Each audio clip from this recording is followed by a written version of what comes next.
I don't know. Who cares? The point is, unless Mike Vrabel wanted to do it, it wasn't going to happen, and he wanted to do it, and so he did it. Craig Aukerman's no longer in the position.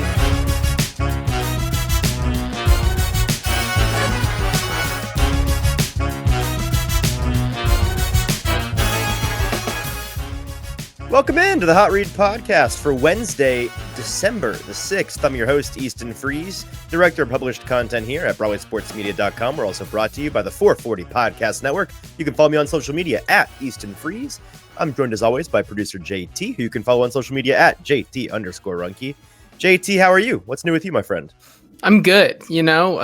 Starting off December, we're eating good. We got the GTA 6 trailer yesterday, unfortunately. I heard about that. It's the trailer, and now 2037.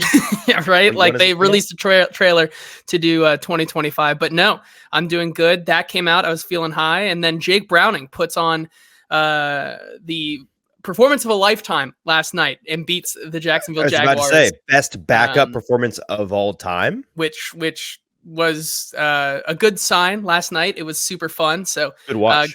Good vibes so far in heading into this week right now. So question for you about your Bungles. Is Joe Burrow a system quarterback? Is that what's happening here? Or is what's the I'm gonna have to send a couple of agents to silence you at your house. Take me out.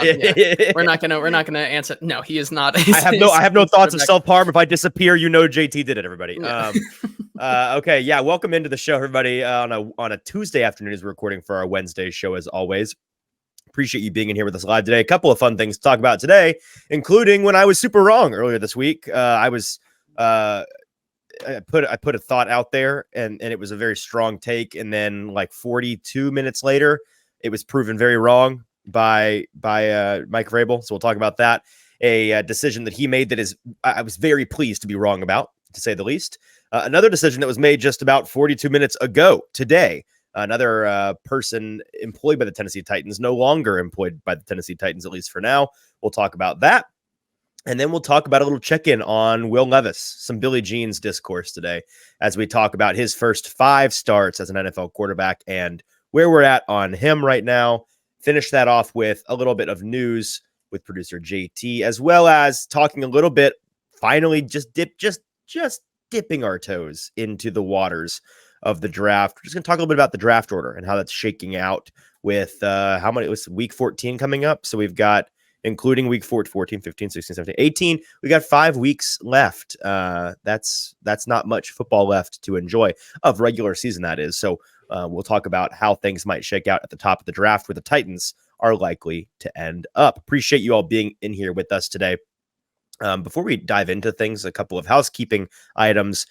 We are brought to you today, as always, by BoomBozz Craft Pizza and Taphouse, a fine pizza establishment here in the Middle Tennessee area. 3 locations in Murfreesboro, in East Nashville, and our home location in Spring Hill, Tennessee, just about 20-25 minutes down the road, down I-65. If you live in the Nashville area, it's a great hang, whichever location you go to. Delicious pizza, delicious beer and wine and cocktail options, all available for you at the bar. A fantastic selection across the board, as well as great viewing opportunities for any and all sports watching that you have to do. We love BoomBozz, and we're there live each and every Thursday before Thursday Night Football, doing our live preview show of the upcoming Titans game that weekend. So we love hanging out, doing the show there, and then hanging out after the show, watching Thursday Night Football. This week, we're being subjected to something that really I haven't checked, but I'm guessing the Surgeon General of the United States does not recommend prolonged exposure to Patriots. What is it? Steelers. Bailey Zappi versus Maserati Mitch. It should be a good time. We'll be struggling through that, maybe making up some drinking games. If you want to come hang out with us, it's going to be a good time. So please do that. Also, if you're watching with us live today, a couple of things you can do to help us out. First, go to Broadway Sports Media's YouTube page. That's where you want to watch this live stream. If you're on Twitter or on Facebook, leave those live streams. Go to the live stream on Broadway Sports Media's YouTube page. You'll find this, and you'll find the comment section there where you can join Wyatt and Green Thumb, who are already a part of the conversation today. We'd love to hear your thoughts, questions, comments on our Titans topics of today, and that's where you can join us in that discussion. Also, while you're there, hit the subscribe button. It's free to you. It's very helpful to us. We want to get the subscriber count on that channel up. We're trying to get to 1,000 by the end of this NFL season. A loftier goal, but one that I think we can hit with a little bit of help from you guys. So please help us out by doing that. Hit subscribe, hit the bell notification button if you want to be notified of when we're going live, which is 3 times a week during the NFL season. All right, JT, before we dive into all things Titans today, I want to share just something that's going on in our lives. First of all, completely off topic, but I wanted to share just for the people, for the culture. You know, when you have like movies that you're like, I've never watched that, I should watch that. Like but it came out 7 years ago, and like I'm just finally I'm going to sit down and do it. Like I know it's a good movie, everybody loves this movie, but I've never seen it. I don't know anything about it. That was me with Mad Max. I watched that for the first time this week. Very good movie. I enjoy. I'm assuming you've seen this film, correct? I have, yes. Very good movie. What inspired it really was the trailer for Furiosa, the new Mad Max series movie coming out. And I was like, I want to see that, but I feel like I'm going to need to have watched Mad Max first. So I did. It was very good. I recommend going and watching a movie that, again, I'm recommending a movie that's been out for 7, 8 years now. I have no idea. It's been a long time. So go check that out. Also, going on in your and my lives, JT, anyone that plays fantasy football is likely coming to the end of the regular season this week, week 14, typically when fantasy football leagues come to an end. And as we all know, nobody cares about your fantasy league, right? Like nobody cares. The guy that comes up to you at the bar and tries to tell you about his fantasy team, the whole time you're like, please stop talking to me. I'll pay you to stop talking to me. But this is not about our teams. This is about what I think might be a all-time record-setting, record-breaking, competitive group of teams in fantasy. I'm pulling up my fantasy app right now, JT, because you and I both are in a couple different fantasy leagues. We have a fantasy league here on the show, which is coming to a pretty tight end, but not as tight as our league of record, our friend group that we've been doing this league with from college for a long time. It is coming down to the single most competitive Electric Boogaloo Thunderdome final countdown last week of the year for practically the entire league. So here's what it looks like top to bottom for records, right? You've got the top 2 seeds with the buys already locked in at 10-3 and 10-3. You got one more team locked into the playoffs at 8-4-1, excuse me. The rest of the league, a 10 team league. So the next 7 teams, the records are 6-7, 6-7, 5-8, 5-8, 5-8, 5-8, 4-8-1. That's 7 teams fighting for 3 spots right there. It is anybody's ball game. You look at the like playoff prediction percentage calculator, and almost all of us are sitting like right at 50, 55%. It really is you have to win or you go home pretty much for the end of the season here. And I don't think we could have scripted it more competitive than this. No, and you know what? This Monday night game for the Titans could have not come at a better time, because we're all going to get together next Sunday and watch this, and probably some friendships will be ruined or made this Sunday, because both of us do not really have any Titans responsibilities until Monday this week. So we finally get a week where we can just enjoy some of probably the worst football like this. If you we're going to talk about that, but this slate is oh boy. Regardless, there are more important things, and that is us bashing our heads in this week in fantasy with some of our best buddies, and I'm so excited for it. Yeah, I am too. We're gonna be banging hats. It's gonna be a good time. All right, that's enough. That's enough vamping about things that you, our precious audience, do not care about. Let's talk about some things you do care about, and let's talk about 2 guys that were employed by the Titans 72 hours ago, and both are no longer employed by the Titans. The first of which is the most recent, Monty Rice. 3rd-round linebacker, 3rd-year player, has been let go as of this afternoon. He's been waived by the Tennessee Titans. He expressed his thoughts on Twitter, signed off in pretty common athlete Twitter ways, in my opinion. He's released right before being released. He tweeted out "Thank God" with a salute emoji. So that makes 2 Titans defensive players in the last 2 to 3 weeks that have expressed rather passive aggressively their thoughts about this team and how happy they are to no longer be with the team. Now, one of those guys changed his tune, deleted his tweets, and joined the team back like 10 seconds later. But I don't know if that's going to be the case with Monty Rice, who has had a tough go of it here at the Tennessee Titans. Not a lot of playing time. A guy that coming into the year, a lot of folks are saying this is his chance to become a starter, to claim that spot, and that really did not happen. If you look at our buddy Tron Davenport brought this up, I think, on Twitter. If you look at his snap count the past couple of weeks, they were really trying to get him going. in the past month or so. He had 17 snaps against Tampa Bay, 29 against the Jaguars, 22 against the Panthers, but then only 8 last week against the Colts. That can be perceived as kind of strange that they were trying to get him ramped up and then suddenly they waive him. To me, that kind of reads like they were trying, they are now in full find things out mode, fact finding mission for this team. Like that's where they're at. They need to take as best inventory of their stock as they possibly can, find out who they have and who they don't. And this screams to me like a team that has a 3rd round asset who's in his 3rd year, who, is about a year removed from coming up on needing a new contract, trying to figure out and be sure that, in this case, it sounds like they were trying to make sure they wanted to get rid of him. Like they're like, we're probably not going to keep this guy around. Let's make sure we don't keep him around. Let's give him a fair shake. Let's give him a chance. And they gave him, 60, 70, 80 snaps over the past month, and they've decided to part ways. So that's kind of how that reads to me, JT, that they were just figuring out for sure that they were done with them. They decided, yep, for sure, we are done. And that is where they're at. If you look at him as a part of the Titans draft selections at the end of the Jon Robinson tenure, he is yet another example of just how, this is the picture that for me was painted by Jon Robinson that painted him all the way out of the front office. Like this, there's a number of different angles you can look at the Jon Robinson firing and say, oh, it's because of the AJ Brown trade. It's because of the power struggle between him and Vrabel, maybe, or maybe Miss Amy wanting something new for this team, wanting a new direction. Maybe it was the fact that he wasn't performing well in the draft, and boom, right there. I think you've nailed it on the head with that last one. It is not just his performance in the draft, but his performance high in the draft. And when you put it in this context, it's really eye-opening. And this is, I think, if you had to boil down a number one reason why Jon Robinson was let go last November, it's because of this right here. The Titans, they made 11 picks in the top 100 of the NFL draft between 2020 and 2022. One of those was Monty Rice, who is now joining a large group of those 11 players who are no longer with the Tennessee Titans, and for good reason. Only 3 of those 11 picks have turned into consistent contributors. They are all defensive backs, and they are not all guys that, despite the fact that they've been consistent contributors, they aren't guys that people love necessarily. You've got Christian Fulton, everybody's favorite cornerback one, who is destined for no longer being a Tennessee Titan after this year, I think it's fair to say. Elijah Molden, who has been a versatile, sometimes available, sometimes not defensive back, in my opinion, significantly better. Not even really an opinion, just the fact on tape, significantly better in the slot where he's more comfortable. They have been trying, partially, I think, out of curiosity, partially out of necessity this season, trying him out at the safety position, and it's been not great, in my opinion. I was just talking to our buddy James Foster about this yesterday.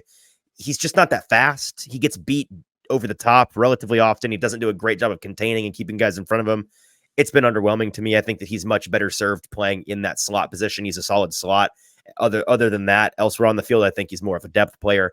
And then you've got Roger McCreary, who's really the only guy in that group where you can say, okay, this guy has proven himself through a year and 2/3, a little bit over a year and a half. He's proven himself to be a quality starter, a good pick, somebody you're glad is on this team, right? It's Christian Fulton, Elijah Molden, and Roger McCreary. Those are the only 3 out of those 11 picks in the top 100 that have become significant players to this team, some for good, some for bad. That's what happened here, right? Like that's the issue. And I see, this is my first time reading this, JT, because I think you included it on the rundown.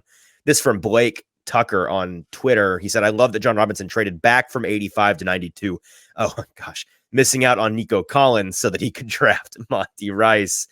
And then he traded up from 126 to 109 to take Des Fitzpatrick when he could have taken Amon-Ra St. Brown. It was decisions just like, that right there is a microcosm that tells the whole tale of why Jon Robinson ultimately rolled the dice and played himself right out of a job. Any thoughts on Monty Rice before we move on to the maybe more interesting firing for the Tennessee Titans? I think it's very well.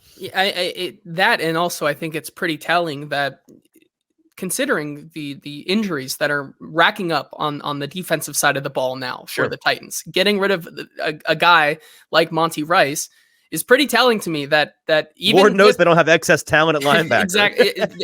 They do not have the depth right now to be making this cut without them feeling very, very seriously about his future with the team going forward. And I think that speaks volumes, that when you have injuries like this and you have this kind of depth on your team, making a cut like this is a big deal. And so clearly Mike Vrabel and Rand Carthen are pretty much done with him. And I think it's pretty interesting to see that with Jaleel Johnson, it's interesting. I think it's also interesting to see now that this is the second time that a guy on the defensive side of the ball now has come out on Twitter and done something like this. It's pretty interesting to see how this plays out. But it's something to note that these guys, they feel very strongly about when they're cut. They feel like they have done serviceable enough to this team that in the front office does not. So it's interesting to me. Green Thumb in the comments here saying Monty said on Twitter to watch the tape, which missed tackles should Green Thumb watch first. That kind of sums it up right there. Yeah, I mean, that's the nature of the athlete, right? Any athlete, they're going to be delusionally confident in themselves. They have to be in order to succeed and get to that highest level. And so I don't begrudge them that at all. That's going to be the case with most guys, and some are wise enough not to put it on Twitter and some aren't. Let's talk about Craig Aukerman, who is no longer employed by the Tennessee Titans. We titled our Monday episode, part of the title was Craig Aukerman Needs a New Job. He now does, in fact, need a new job. Not figuratively, but literally, he is out of a job. Mike Vrabel announced on his Monday press conference that he had made the decision for Craig Aukerman to no longer be part of the team, said that it was for the best for the team, for the best for the players, and a change was needed. Thanked Craig Aukerman for all of the things that he did in his time here, and then bid him a fond farewell. But we can start with the fact that I got a lot of flack, and people made fun of me for good reason. I tweeted like 40 minutes before the Titans made that announcement that I really did not think that Vrabel was going to do it. I really thought that it was going to be an offseason move. And I pointed out how Mike Vrabel had never in his history as a head coach fired one of his coaches midseason, even when they had, DUIs and spent nights in jail. Like, he had stuck with guys through to the spring and then made changes then. And that was the reason behind the educated guess that, and it's funny to make fun of, like, I'm all for making fun of me for that because it's objectively hilarious timing. So I don't begrudge anybody that poked fun of me for that. I poked fun of me for that. But in all seriousness, I don't think anybody really, we have to give credit to Jared Stillman, again, our favorite person in the world. He did, in fact, say on Sunday that he expected Craig Aukerman to be unemployed by the time he did his radio show on Monday afternoon. So good on Jared. Jared's been very vocal, maybe the most vocal in the media market about Craig Aukerman needing to go, although that's been a very popular and shared sentiment amongst most everybody in the market, because it's pretty obvious, he's not any good at his job. We said on Monday, you could give him 1,000 special teams aces and it wasn't going to matter. He was going to do less with more. And so when you got a coach like that, who's consistently doing it year over year, it's time to make a change. And the breaking point, obviously, was unfortunately the breaking of the star punter on this Tennessee Titans football team. It's pretty clear to me that Mike Vrabel held Craig Aukerman responsible for that, as it sounds like he should, getting such a valuable punter hurt and done for the year and needing surgery, and then putting his athleticism in question, as a serious injury like that is going to do going forward. You never know if a guy's going to come back all the way from that, hoping for the best, and it sounds like things are going to be all right after the surgery, but you never know. That kind of thing, I think, was a bridge too far for Vrabel, was unacceptable, and he made the decision for the first time ever to fire Aukerman mid-season. I'm glad that I was wrong.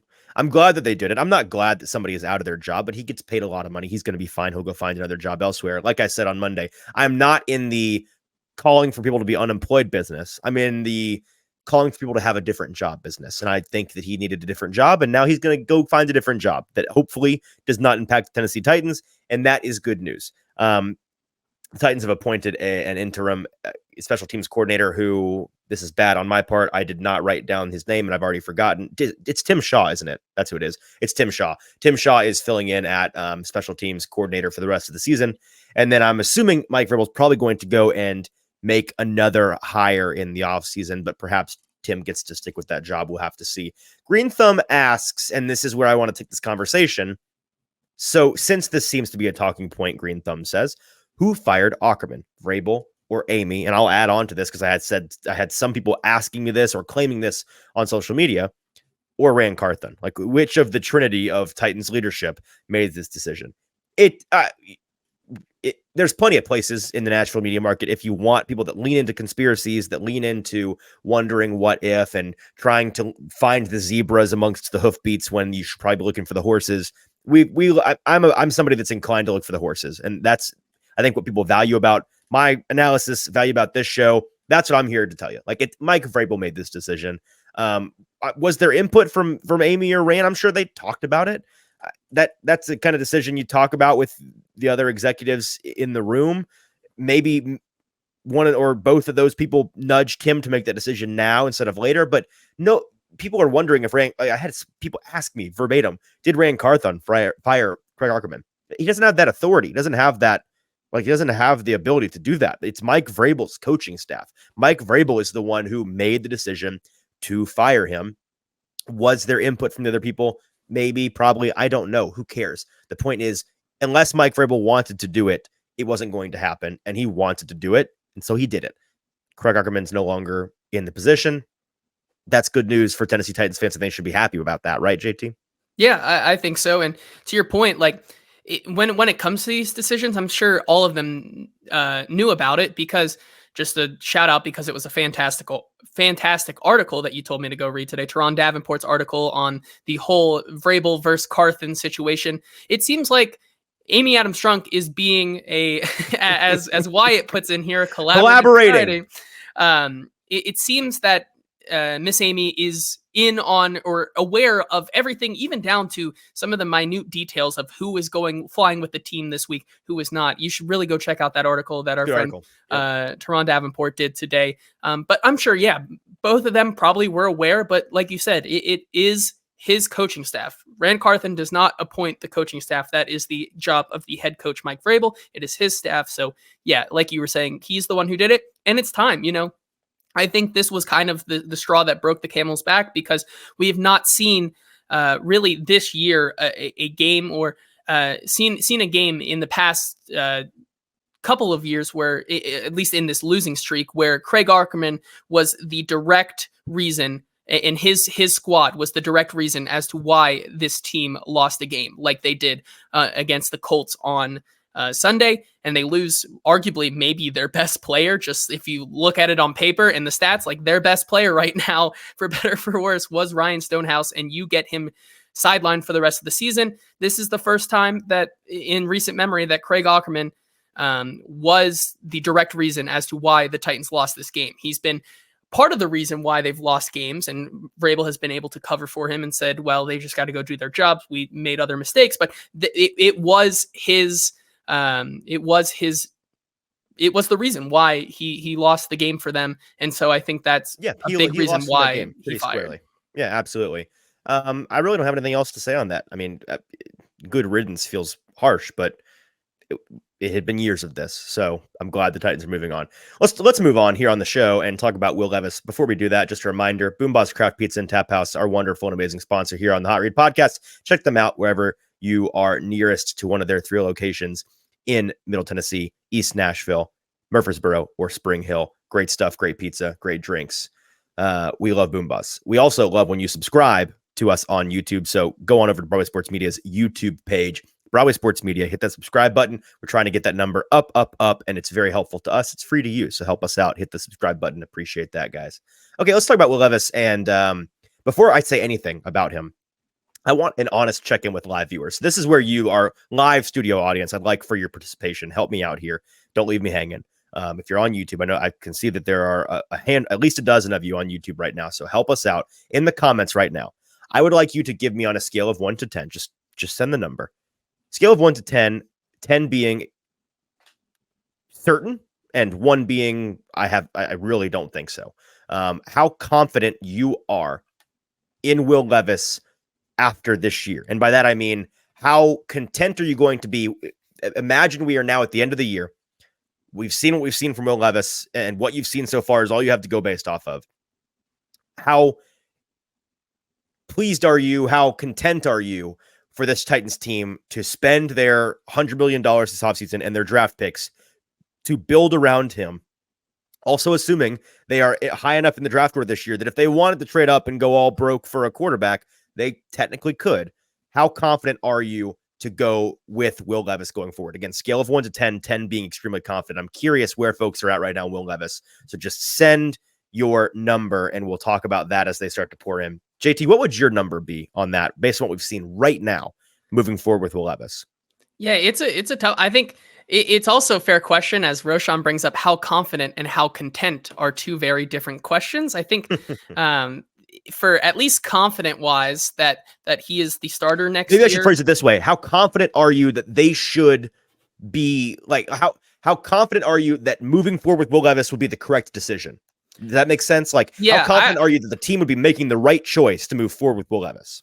I'd put it at 8.5. For me, I was going to say 8 or 9. Yep. You've seen basically kind of the better side of a rookie quarterback right now.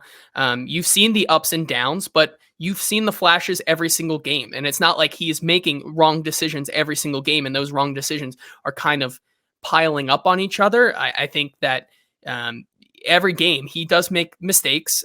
Some of them he's gotten away with. Actually, a lot of them he's gotten away with. The amount of dropped interceptions and like another one this past weekend where he goes and picks up his own interception fumble. Follow that rebound, baby. Follow that shot.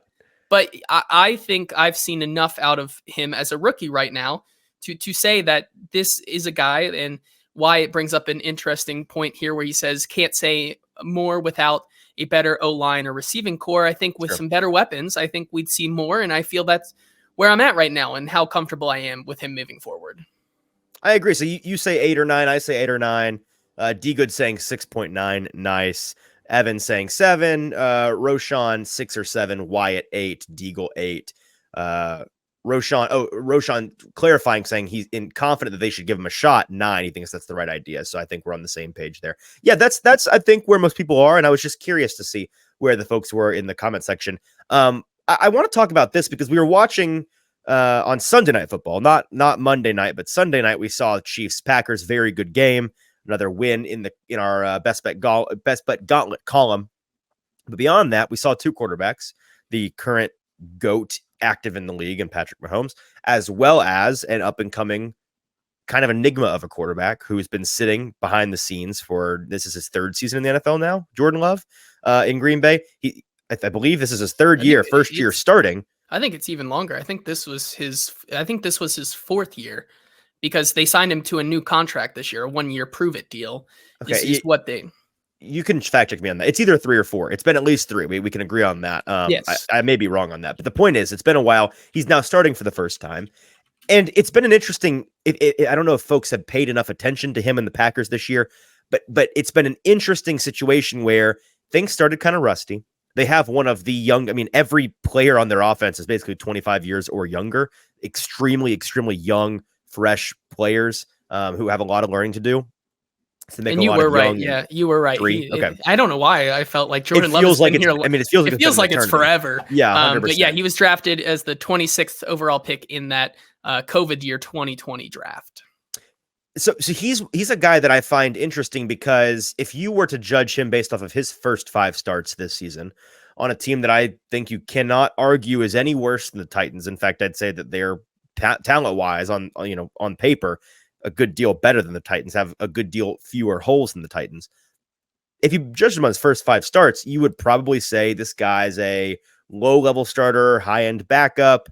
He's not really going to give you that X factor. You don't see a lot of, you see some sparks, some little flashes here and there, but the consistency is really bad. And the downsides, the things that are lacking in his game, they stand out more. And those things are overwhelming in your evaluation of him. Like, that's kind of where you'd be. But then if you judged him on his most recent 5 games, where he's been really, really sneaky good. I mean, he's been fantastic in his past 5 or 6 NFL football games. It's a totally different story, right? And so I think that's interesting perspective for Titans fans with Will Levis, who is younger, has less experience on an NFL roster, like Jordan Love, first year starting, but he's been practicing behind the scenes with NFL talent for years now. Will Levis has not. And in his first 5 starts, it's been a lot of the same, right? It's been flashing sparks here or there. I would say that his first 5 games, all in all, actually a good deal better than what Jordan Love had in terms of the amount of flashes he showed, the amount of high-level traits that he has demonstrated. The growth already that we've seen from him is very similar to Jordan Love, in my opinion. How he started out really hot, struggled for a couple games against the Pittsburgh game on Thursday night and the Jacksonville and Tampa Bay game. Like those 3 games following his massive Atlanta Falcons debut, they were a real comeback down to earth situation. But then in the past 2 games, again, so actually I guess he's played 6 games. I said 5 earlier in the episode. It's been 6 games. In the last 2 against Carolina and then this past week against the Colts, he's shown me real growth. He's shown me real development from a number of standpoints. The first thing that stands out to me is if you look at his first game and second game as compared to his last 2 games, his reliance on 50-50 balls to D-Hop, his reliance on the play action deep shot, trying to push the ball down the field, all or nothing, like that's gone down. He's been much more intentional on tape from what I've seen at getting the ball underneath, getting the ball to the correct read, getting it to the correct place on time, throwing outside the numbers, throwing across the middle, throwing to a variety of different receivers. Now he's throwing an outsized number of balls to D-Hop. I'm not trying to contradict what you said on the recap show this week, where I was laughing about how DeAndre Hopkins is basically their only receiver. He is, but he's finding a way to get the ball to guys that aren't receivers, right? He's getting the ball to Chig. He's getting the ball to Josh Wiley. He's getting the ball to Derrick Henry and Tyjae Spears. He's getting the ball to Chris Moore and NWI even. Like he's trying to distribute the ball as best he can. You force the ball to D-Hop because he's clearly the best. You should force the ball to him. But in general, he's done a good job of taking what's there, finding the right windows, throwing different arm angles. Like I could go on and on about the different things that he's done a better job, in my opinion, in the past 2 games of protecting the football, not throwing as many of those passes where they hit the defender in the hands and they easily could have been intercepted. All of those things are working in his favor. And I think that is exactly what you want to see from a guy that, as somebody in the comments a moment ago pointed out, the offensive line and weapons situation that he is surrounded by. It is borderline, it's borderline requires an NA, like an N/A, like TBD. We can't make an evaluation on this guy. Like we talk about with Bryce Young, where it's like it's difficult, man. It's difficult to make an evaluation on a guy. We need to can we just wait until he gets some actual players around him? Can we wait until he's in an actual fair situation to him? Vrabel's not got Levis in that situation exactly, but it's real close. And on certain games, it sure feels that way. And so I think that he's exactly where you want him to be. I think that the next 5 games that they play are very important to continuing his evaluation. But through 5 games, I've been very pleased. JT, do you agree or disagree? Do the people in the comments agree or disagree? Yeah, I think let's look at the comments here. We have a couple of them that are chiming in as well. Let's see. Let's go with Charlie first. He says 5, dude. He's got to get better with reading defenses, and he's got to be more accurate. He says that he's seeing a lot more from like a Brock Purdy or a CJ Stroud. I push back on that one a little bit more, as I would say that for me, it's like not every quarterback is going to look like Brock Purdy and CJ Stroud did, right? It's a lot of like, Charlie, are you aware of the roster that Brock Purdy plays on? Do you want to see what Will Levis can do on that roster? Because I would bet a irresponsible amount of money that you put Will Levis on that roster and he looks not only dramatically better than he's looked with Tennessee, but I'd argue give him as much time as Brock Purdy has and give him Kyle Shanahan to lead him along. He's doing just as well as Brock Purdy, and absolutely the ceiling is much higher. So I completely disagree with that.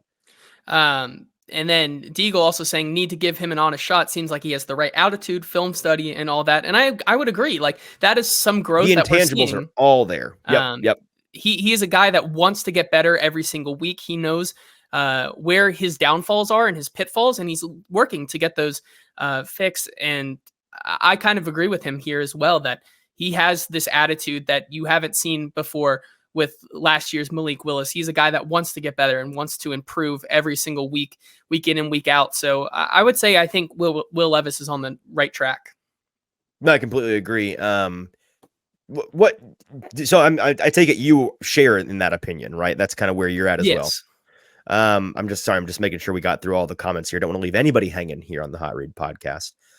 So that's my 5 cents on him. 5 cents. That's my 2 cents. I guess I gave you 2.5 times the typically recommended cents. Regardless, we can move on here to the draft order, and unless anybody else has any thoughts on Levis, and we can circle back if folks want to throw those in the comments. Let's talk about the draft order before we get to the news and get out of here on a lighter Tuesday. The draft order as constituted currently, and I have a bit of an update on something that folks were kind of confused by earlier in the week. A very popular site, third-party site used to determine the current draft order is Tankathon. I use it all the time. A lot of folks are constantly pointing to that as their proof of where a team is. The NFL's own research department put out their current order this week, and it didn't align with what Tankathon had, and it had a lot of folks confused. Coming out of Sunday, Titans fans were under the impression that the Titans had pick number 8. Then the NFL research department came out and said that the Titans are currently at 7th. Folks were arguing with me like, well, Tankathon said, and my point was, I'm going to trust the NFL's own research department to just like the entity that decides the draft order. When they tell me what the draft order is, I'm going to default to believing them. Nobody's wrong here from what I understand. From what I dug up on this, Tankathon is calculating strength of schedule for tiebreakers for games that have already been played, as well as projecting games that are yet to be played. With this NFL research list where the Titans are 1 spot up in the 7th position, not at 8, this is just current strength of schedule. So Tankathon is projecting ahead. NFL is what currently technically is. So that's the difference. 8 really doesn't matter. 7, 8, they're in the 7-8 ballpark. Okay. Can we just agree on that? But regardless, the teams that the Titans are with and in front of are the Bears, obviously, with Carolina's first overall pick at 1-11, getting that Carolina pick. So it's really Carolina's 1-11 record. The Pats at 2-10, the Cardinals at 3-10, the Commanders at 4-9, the Bears at 4-8, the Giants at 4-8, the Titans at 4-8, and the Jets at 4-8. So they're tied with the Bears, Giants, and Jets at 4-8. The Commanders also at 4 wins, and then the Cardinals at 3, Pats at 2, Bears at 1. I want to talk about the rest of this Titans season and kind of just our best guess as to where they may finish up. I am still not convinced that they're going to lose out. If they do lose out, I think there's a not unreasonable chance at all that finishing, if they lose out, they'd be 4-13. That's not unreasonable to think at 4-13 you can get certainly a top 5 pick, maybe as high as 3. I'd be shocked if they got as high as 1 or 2, because that would require the Patriots to win 2 or 3 more games, the Panthers to win 3 or 4 more games. That seems, and for the Titans as well to not win any more games. That seems unlikely. But besides the Bears and the Patriots and the Cardinals, those are the only 3 teams that have less wins than the Titans. Everybody else has 4 more in the entire league. And when you look at the situation this Titans team is, as well as the upcoming schedule for them, the first thing to me that kind of changed the math for me coming out of Sunday was the injuries, right? You lose, it sounds like Jeffrey Simmons is going to be out for a couple weeks. That's no good, right? Derrick Henry, we don't know his status this week. At first, it seemed like they may be missing him on Monday night against Miami. May not have mattered going against a much better team like Miami. But it now seems like maybe they're going to have him back. I don't know, but he's a little bit banged up, right? You got a handful of guys. This is not reporting. This is me. I feel this. I'm guessing this. I have a feeling based on what I've seen that there are some guys up front. And again, everybody at the NFL level is hurt at this time of year. But I have a feeling based on what I've seen that some guys on the defensive front are pretty banged up. I think Tier Tart is playing through a decent injury or injuries. There are a handful of guys. Danico Autry, who looks a little bit rattled at times when I see him walk around the locker room. Like, that's me guessing. I could be wrong. The point is, this team's kind of banged up physically. You wonder morale-wise how long it will be until they're banged up. Confidence-wise, if they play like they played against Indy last week, the rest of the year, they're gonna win a game somewhere because they played way too feisty. They played way too. It's weird to say well because they lost, but they played well enough to be very competitive in a competitive ball game and well enough to win depending on different circumstances. So, we pointed out on Monday's show about how they had more yards. They had a better 3rd down conversion rate. They had a better red zone conversion rate. They all of these metrics. they were the better team. So that's going to equate to some wins if you do that enough times. All that said, you look at their reigning schedule, 5 more games at Miami this Monday night. I don't think anybody expects them to win that game. That we'll talk about that more on our Thursday show. Then they play Houston at home, Seattle at home, at Houston, and then at home against Jacksonville. So 3 games against divisional teams, twice with Houston, once against Jacksonville, and then their non-division remaining opponents are at Miami and then at home against Seattle, both teams with winning records. Or actually, Seattle might be 500, but 500 or better, all of these remaining teams are. Not crazy to think that these guys, this Titans team wins. I don't know. I'd be floored if they won more than 2 of these games. I would guess, I'd put the over-under at 1.5. I'd say they win 1. Maybe they get lucky and win 2. I'd be surprised if they lost 0. I'd be surprised if they won 0. I'd be surprised if they lost. Or pause. Let's start over. I'd be surprised if they won 0. I'd be surprised if they won 3. I think 1 or 2 wins left is a reasonable expectation for this team, especially when, as we talked about on the show last week, playing spoiler is so fun at the end of the year. And they've got 3 games against 2 teams that are in a hotly contested AFC South playoff race, Houston and Jacksonville. They would love to ruin both of those teams' chances and do as best they can to frustrate them and keep them out of the playoffs or make them a wild card instead of a division winner. They're going to try their best to do that, and I have a feeling they're going to get one of those teams. But if they do that, kind of looking at the rest of the teams on this draft order list for the Titans and the games left on their schedule to try to figure out, okay, the Titans tied at 4 wins with a lot of these teams outside of the very worst 3. If they're trying to get to 4th, they're battling these 4-win teams to be the worst 4-win team. What's got to happen? There's going to have to be some teams that win some games when the Titans lose. So we've established the Titans have some losable games. Looking at the rest of those teams and what winnable games they have left on their schedule, Arizona, they play Chicago. One of those teams has to lose, right? They're both down there. Somebody has to lose that game, or somebody has to win that game rather. Washington plays the Jets. That's a winnable game. The Jets play New England. That's a winnable game. The Giants play New Orleans. That's proving to be a pretty winnable game right now. And then Chicago plays the Falcons, who are eminently beatable at the moment. So those are all situations where teams that are at or lower than the Titans in the win column, Arizona, Washington, the Jets, the Giants, and the Bears, can all find a way to win and bump the Titans as a result up the draft order. And that's very good news. Okay, I'm done rambling, JT. What are your thoughts on this Titans team, how they're going to finish and where they're at in the draft order? Yeah, I think I'm with you on the win total. I wouldn't be shocked, to be honest, if they didn't win another game. I think that's a little I wouldn't different. be shocked. I'd be a little surprised, but I'd be way less shocked by that than if they won 3 of their last 5. Yes, that's fair. I think the 2 that you can directly look at that would be the most winnable. First of all, the Seattle game, kind of a reeling Seattle team right now who is not playing their best ball. Very gettable defense. Yep. Yeah, playing them at home on Christmas Eve could be a win there. And then also the week before that, playing a Houston team at home. Seems Houston will be going to the Jets this week will be playing that tough Jets defense and then having to come into Nissan Stadium. The Titans will be wearing their throwbacks once again, if you believe that the throwback voodoo that there is. Great. It's a good point. I forgot about this. Yep. So those could be 2, but outside Miami, it would be a miracle for them to win that game. Playing at Houston and then Jacksonville, you never know. I mean, could they win 3 games? And we'll talk about Trevor Lawrence in a little bit. Could Trevor Lawrence be out for some extended time here to end the season? Maybe. So Jacksonville, that could be win. So I think 1.5 is a nice spot right there for them. I don't, like you said, I'd be shocked if they win 3 or more games to finish out the season.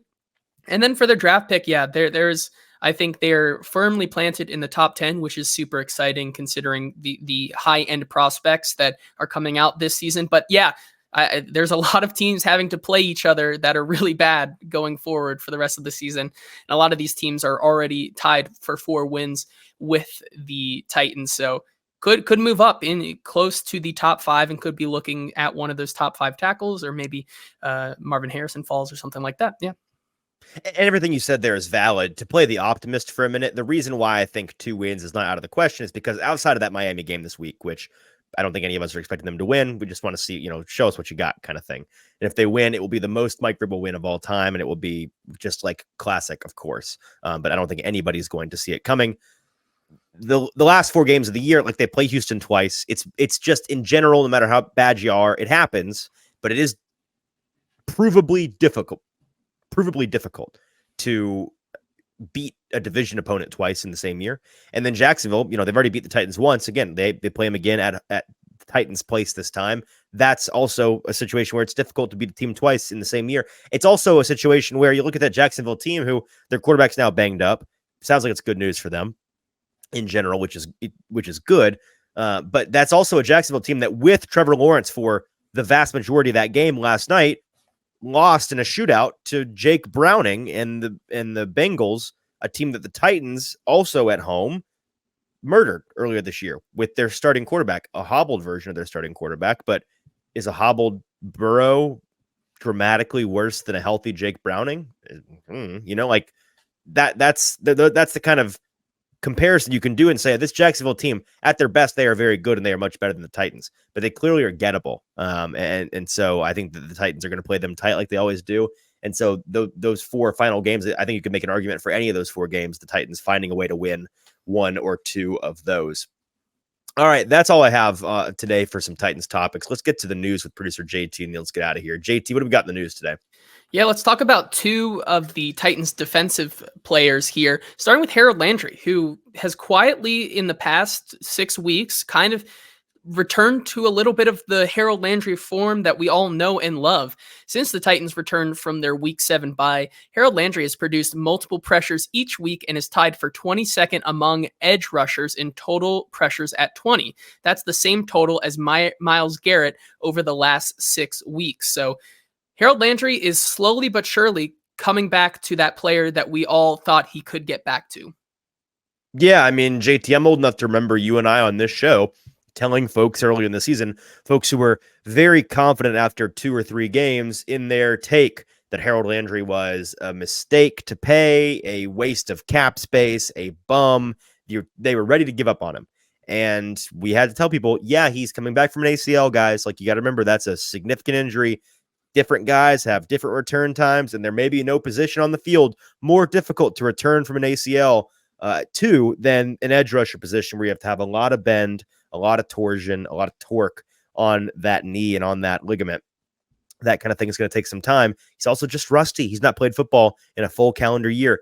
Let's give him a couple games. And here we are. He had a couple games that were really rough the first month or 2 of the season, and now he's starting to really round into form, back to what we expect from Harold Landry. I really don't think he's even at 100% yet. I think he's just going to continue to finish stronger and stronger and probably come back next year being compensated very highly and look more like the guy that's deserving of that bag. So once again, the lesson, as is very common from us in this space, man, sports fans could really use they could stand to have a little bit more patience just in general. Patience is difficult, but it is a virtue. And in sports, it's so easy to want, give, like, what have you done for me lately? It's now or never. I don't consider blinders. I don't consider the rest of your career. What have you done for me now? A little bit more patience, I think, would go a long way with a lot of folks. So this is another example of why you should be a little patient with guys, especially coming back from, major injuries. Yeah, now let's talk about Jeffrey Simmons, who he will be missing some time, but some good news for him is he was nominated as the Titans' Walter Payton Man of the Year nominee for the Titans. Obviously, does a lot of good on the field and off the field, so very deserving of him. And we'll have to see if he's in the running later this year. Yeah, he does. I've got some of my best friends went to Mississippi State, and so they are entrenched in that culture and in that community down there.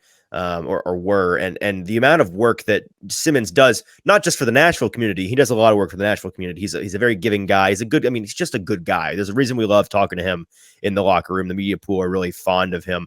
I'm going to guess he probably wins our Media Man of the Year award, which was the essentially Kevin Byard award until he's no longer here. Jeff has been fantastic to us, and he's fantastic to everybody. He's just a good guy. He's a gentle giant, really. And the amount of work he does in this community, but really back home, you could argue a much more needy community in some of those poor communities down there in Mississippi, in and around Starkville. he does a lot of work, a lot of, youth camps, a lot of food drives, toy drives, clothes drives, charitable work. I'm constantly seeing it from folks in and around that community, the things that he's doing, some very publicly, some very not publicly. He's a giving guy, and he's absolutely deserving of this award. So well done. Yeah, and let's move over to some AFC South broader news, and we're going to go with the Jaguars, who have caught a couple of tough breaks now with their loss last night to the Jake Browning-led Bengals. They also lost Trevor Lawrence, who Coach Doug Peterson said today that Lawrence has just, in quotation marks, just a high ankle sprain, with all other tests coming back clean. Peterson won't put a timetable on Lawrence's recovery, but didn't rule him out for this week, and it is not season-ending. Tough news right now for the Jags, but as they still are one game up on the Texans for the lead in the AFC South, it's good to hear that he is not season-ending for them. Yeah, it's very good news. It's a tough year to be a quarterback. It is a brutal year to be a quarterback. And as you were alluding to earlier in the show, some of the quarterback matchups we have to face this week, we already talked about, we're getting Mitch Trubisky versus Bailey Zappi coming up on Thursday Night Football, which should be just a delight.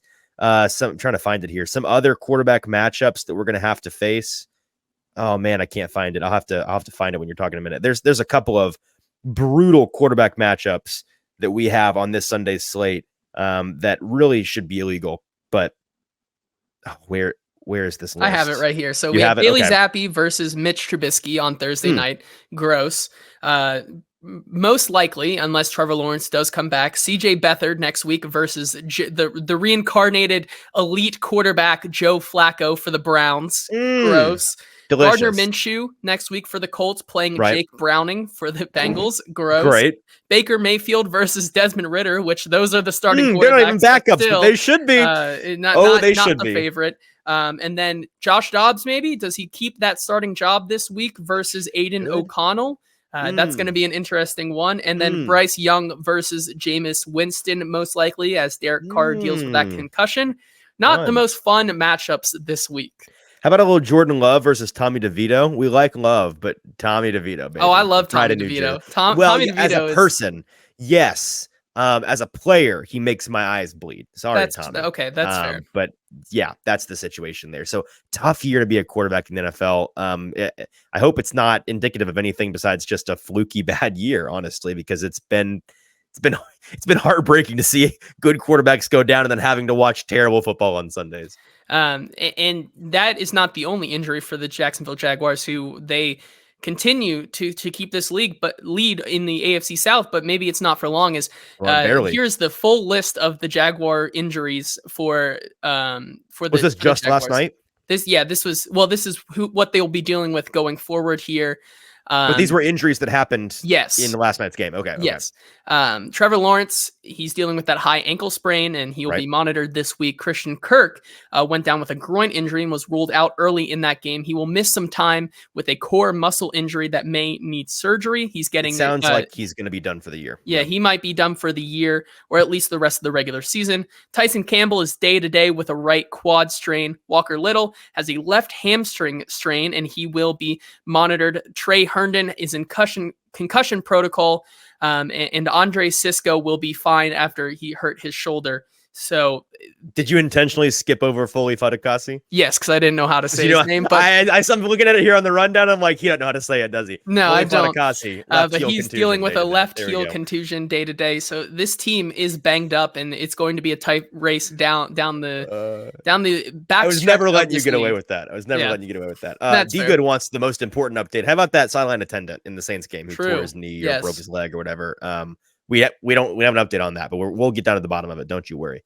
All right. Is that it for the news today? That's going to finish our news for today. All right. Thank you. That is producer JT with the news, and that is our show. Just a real nice, gentle, easy one for you today. And not a lot of deep, hard-hitting topics. Not a lot to talk about midweek this week for the Titans, but we'll have plenty to talk about as we preview what should be a fantastic Monday Night Football game between the Titans and the Dolphins next week. I forgot that it's a doubleheader. It's so funny that every time the Titans play on Monday night, the NFL is always like, well, you don't have to watch the Titans if you don't want to. Here's another game just in case. It's happened a couple of times.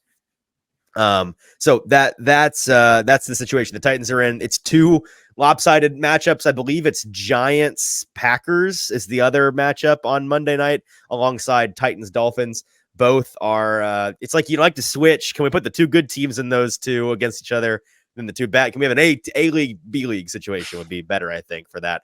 But we'll be talking all about the Titans, what they could possibly do to keep things competitive against the Dolphins on Thursday, live from BoomBozz in Spring Hill, 5:30 Central Standard Time. Come hang out with us. Come get a drink on BoomBozz on us. It's going to be a good time. Make sure you're subscribed to Probably Sports Media's YouTube page. It's free. It's very helpful to us. Try and get that number up. Please, please, please go and subscribe to YouTube. On my knees begging. It would be a personal favor. Appreciate you guys doing that. And then make sure you are following the Hot Read Podcast on TikTok, on Twitter, and on Instagram. That's at Hot Read Pod on all platforms. Great content going up practically every single day there, and it's a great place to find updates on the show. All right, until Thursday, for producer JT, I'm your host, Easton Freeze. This has been the Hot Read Podcast. We'll talk to you then.